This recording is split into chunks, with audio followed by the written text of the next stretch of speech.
Salut! Alors aujourd'hui on se retrouve dans une nouvelle vidéo où je vais vous parler de mon top 5 des séries Netflix et mon top 5 des films Netflix.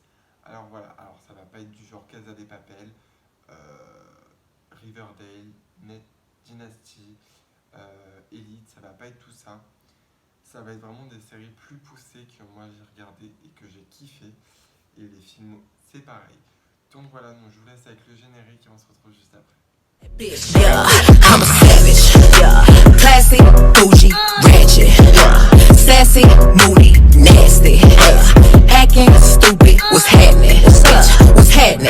Bitch, I'm a savage, yeah. Alors, du coup, on va commencer par le top 5 des séries Netflix. Du coup, on va commencer avec Age, je sais pas comment ça se prononce, hein, ne vous foutez pas trop de ma gueule. Age and the Queen.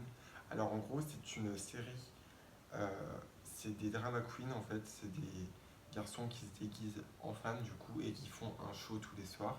Et il y a un enfant qui du coup qui n'a pas de parents, donc qui est orphelin. Et en gros, bah, il rencontre ce fameux monsieur qui se déguise en femme. Et du coup, il le suit tout au long en fait de ce qu'il fait. Je sais pas si je m'exprime bien, mais cette série, je la mets en cinquième position parce que je l'ai bien aimée. Mais voilà, c'est une série que j'ai regardée, elle a qu'une saison. Donc voilà, si je vous raconte pas de conneries, elle a qu'une saison. Donc, à la quatrième position, c'est Glow Up. Alors, pour ceux qui sont fans de maquillage, en gros, c'est une série américaine. Et en gros, c'est des gens qui maquillent du coup des mannequins, qui font des maquillages de ouf. Donc, c'est pour ça que j'ai kiffé. Euh, j'ai vraiment kiffé cette série parce que moi je suis fan de maquillage, donc du coup, ce qui veut dire que Glow Up, j'ai regardé toute la saison. Il n'y a qu'une saison aussi. Donc voilà, pour Glow Up, c'est une série de maquillage. Donc si ça vous intéresse, de toute façon dans tous les cas, je vous marque à chaque fois au début la série. Je sais pas comment je vais me démerder, mais je vais me démerder, ne vous inquiétez pas. Voilà. Donc du coup, pour mon top 3, c'est Next in Fashion. Alors c'est aussi une série américaine. Du coup, il y a... Si je crois qu'il y a des voix par-dessus françaises. Je vais regarder comment. Si, c'est ça. Il y a des voix par-dessus françaises. Mais en gros, c'est une série du coup de mode où des stylistes ou des personnes du coup habillent des mannequins. Donc ça peut être toute personne au début, ils sont par deux. Et à la fin, ils sont tout seuls. Quand ils sont quatre, je crois bien, ils sont tout seuls. Et après, il faut créer des vêtements, tout ça. Ils font des défilés, les mannequins. Il y a un jury qui vote après, qui est éliminé, tout ça. Donc j'ai bien aimé cette série, donc c'est pour ça que je la mets dans mon top 3. Donc à la deuxième position, c'est The Circle Game. Alors, je ne l'ai pas encore fini, mais je suis... Waouh, j'adore cette série. Genre, c'est des gens en fait qui sont du coup dans un appartement tout seuls et ils ont juste le circle qui leur parle. Donc ils peuvent communiquer entre eux en fait. Ils ont le droit de communiquer entre eux, mais ils peuvent pas se voir. Ils savent pas, par exemple, s'ils ont créé un faux profil, s'ils ont créé tout ça. Donc il y avait américain, je crois, et il y a même Brésil. Donc j'ai regardé que français. J'avais commencé à regarder l'américain, mais moi je suis pas trop de ce type-là. Donc voilà, donc c'est pour ça que j'ai regardé la française et clairement je suis fan. J'adore. Donc du coup voilà, The Circle Game, je vous le conseille. C'est comme une télé-réalité, mais enfin bon, en série. Voilà. Et pour mon numéro 1, c'est Spinning Out.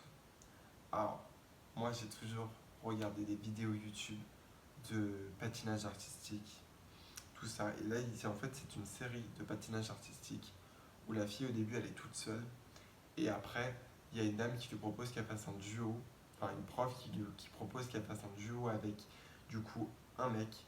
Et dans l'histoire est belle, moi j'adore cette histoire, donc c'est pour ça que je vous conseille cette série, c'est pour ça que c'est ma numéro 1. Voilà, donc pour mon top 5 des séries Netflix, c'est tout. tout de suite, donc voilà, alors vous avez vu mon top 5 des séries Netflix, donc tout de suite vous allez voir mon top 5 des films Netflix. Du coup, en top 5, c'est Spencer Confidentiel. Alors c'est un film d'action que je vous conseille vraiment. Je sais pas trop quoi vous dire, parce qu'à chaque fois j'ai peur de vous spoiler en fait. Donc du coup, voilà, c'est un film d'action que j'ai beaucoup aimé. Je l'ai regardé avec ma mère, donc voilà. En numéro 4, Homecoming, c'est le film de Beyoncé, donc c'est le concert de Beyoncé, donc vraiment, oh my god, moi qui suis fan de Beyoncé, je l'ai regardé au moins 10 fois ce film, j'adore ce film, donc voilà, donc Homecoming, si vous aimez Beyoncé, je vous le conseille, c'est sur Netflix, enfin, de toute façon tout est sur Netflix là, donc voilà. Honey 1, Honey 2, c'est des films de danse que j'avais regardé avec une copine à moi en rentrant de soirée. Je m'étais endormi, mais du coup je les ai re-regardés. Et j'ai vraiment kiffé de ouf. C'était vraiment waouh.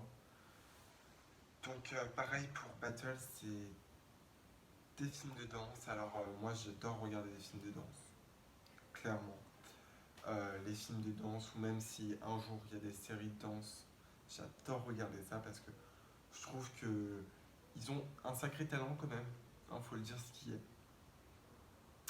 Donc voilà, et en numéro 1, le film turc. Alors, Kogustaki Muziz, je sais pas si je l'ai bien dit, mais j'essaie de bien le dire quand même. Alors, c'est l'histoire du coup d'un papa autiste avec sa fille.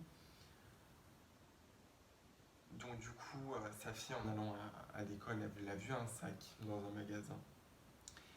Et en gros, il s'avère que le papa avait économisé, donc le papa autiste avait essayé de se démerder pour avoir l'argent pour acheter le sac. Jusqu'à temps qu'il a l'argent, il va dans le magasin, et avant, du coup, il y avait un flic. Je crois que c'est un chef des flics, si je ne me trompe pas, ou un chef de militaire. Enfin bref, c'est dans ces eaux-là. Et en gros, ce papa-là lui avait acheté.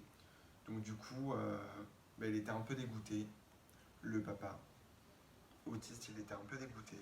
Je me rappelle plus des noms, je sais que la petite elle s'appelle Ova, mais le papa je me rappelle plus trop comment il s'appelle, parce que je l'ai regardé il y a 2 semaines, donc du coup je me rappelle plus trop, mais bon voilà. Et du coup, pour en finir, le papa en fait le papa autiste il croise la petite fille qui avait acheté le sac, et du coup la petite fille elle le nargue pardon, et la petite fille elle meurt. Donc du coup le papa autiste essaye de la sauver, mais sauf que tout le monde croit que c'est lui qui l'a tué, alors que c'est pas lui qui l'a tué, c'est juste elle qui a trébuché et qui est tombée. Voilà. Donc je vais pas trop vous spoiler, mais vraiment c'est un film plutôt que j'ai pleuré tout le long, clairement, parce que je trouvais ça très très... je trouvais ça touchant en fait, clairement. Donc voilà pour mes top 5 des séries Netflix et mes top 5 des films Netflix. Alors du coup, si la vidéo t'a plu, tu sais ce que t'as à faire, mettre un pouce en l'air. Si la vidéo t'a pas plu, je te laisse mettre un pouce en bas, je m'en fous de toute façon, hein. Je fais pas ça pour les gens qui me critiquent. Donc voilà, qu'est-ce que je voulais vous dire d'autre? Abonne-toi, active la cloche, parce que du coup je ne sais pas forcément quand je vais poster de vidéo. Donc j'espère que cette vidéo du coup t'aura plu. Je vais essayer d'en poster 2 par semaine. Du coup, je te fais des gros bisous et je te dis à très vite.